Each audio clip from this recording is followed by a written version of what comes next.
Good morning. In this video, we'll study the third chapter of your textbook, First Flight. So the chapter that we are going to read today is Two Stories About Flying.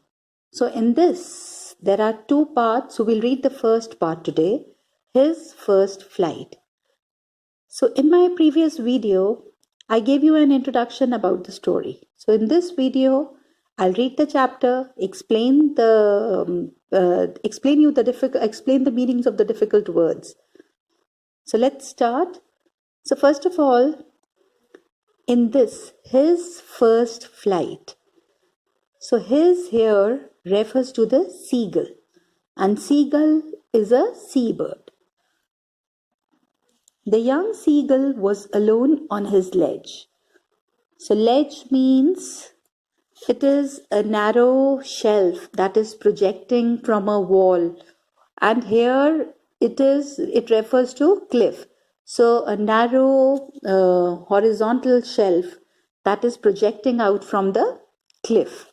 So now in this, what is given here is the young seagull was alone on his ledge. His two brothers and his sister had already flown away the day before. He had been afraid to fly with them. Somehow, when he had taken a little run forward to the brink of the ledge and attempted to flap his wings, he became afraid. So, brink here refers to the extreme edge, the corner, the great expanse. Expanse refers to the expansion, the spread out. So the great expanse of the sea stretched down beneath, and it was such a long way down, miles down. He felt certain that his wings would not support him. So he bent his head and ran away back to the little hole under the ledge where he slept at night. So in this, it is given about a young seagull who was very timid, and he was at the stage where he had to learn how to fly, and it is that his two brothers and his sister, they had already learned how to fly the previous day. But this seagull, he was quite afraid. He did not accompany them while flying, and he could not trust his wings also.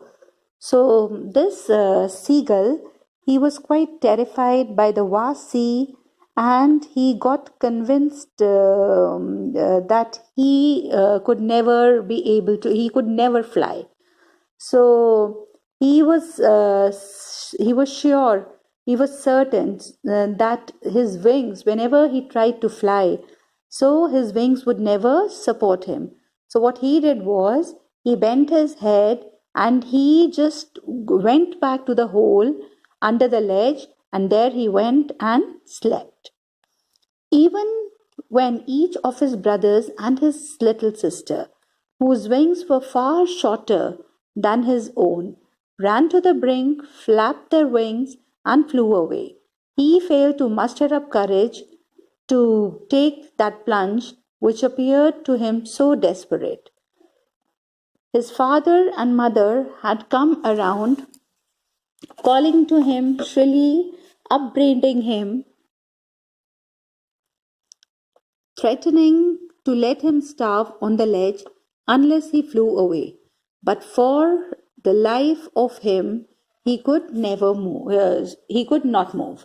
So now in this, it is given that when his brothers, they learned flying, his brothers and little sister, so the wings of his brothers and sisters, the little sister, so they were shorter than his wings, but still those people, both of them, the brothers and the sister, they somehow managed to learn how to fly. And it is that these brothers and sister, they learned to fly and they ran to the brink. And when they reached there, so that was the time they just flapped their wings there.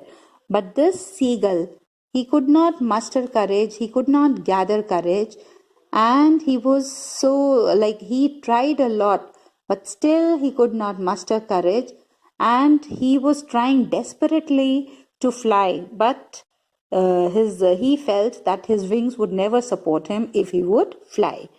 So his mother and father had come around, calling to him shrilly, upbraiding him. Upbraiding is scolding him. So the mother and the father, they were there and they were calling the young seagull, and they scolded him also. They threatened him, and they did not give him anything to eat also, so that he could learn how to fly. But this seagull, he was so scared that he could not even move, he could not even muster courage, and he just could not make an attempt to fly. That was 24 hours ago. Since then, nobody had come near him. The day before, all day long, he had watched his parents flying about with his brothers and sister, perfecting them in the art of flight, teaching them how to skim the waves and how to dive for fish. So, skimming is to move lightly just above the surface. So, in this, it is given that the young seagull, he was all alone. There was nobody with him. And the parents, they were focusing on the siblings, and they were just training them to be perfect in the art of the flying. They were teaching them how to move over the waves, how to dive in for fish.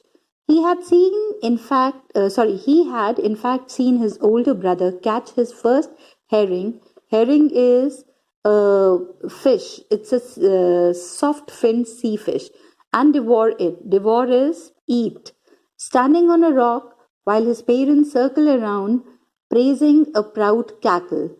And all the morning, the whole family had walked about on the big plateau midway down the opposite cliff, taunting him with his cowardice. So now in this, what is given here is the parents, they were focusing on the siblings, and it is that they were training them how to be perfect in the art of flying. They were teaching them how to dive in the water and how to dive for fishes. So now in this, it is given that the older brother, he got the first herring, and what he did was he was celebrating it that moment. He was eating that first herring that he somehow managed to catch. And then the parents, they were also just circling around this child, and they were just proud of him. And this seagull, although the family was there on a big plateau, but this seagull, he was quite scared. He did not have the courage to fly. So they taunted him all the way for being a coward.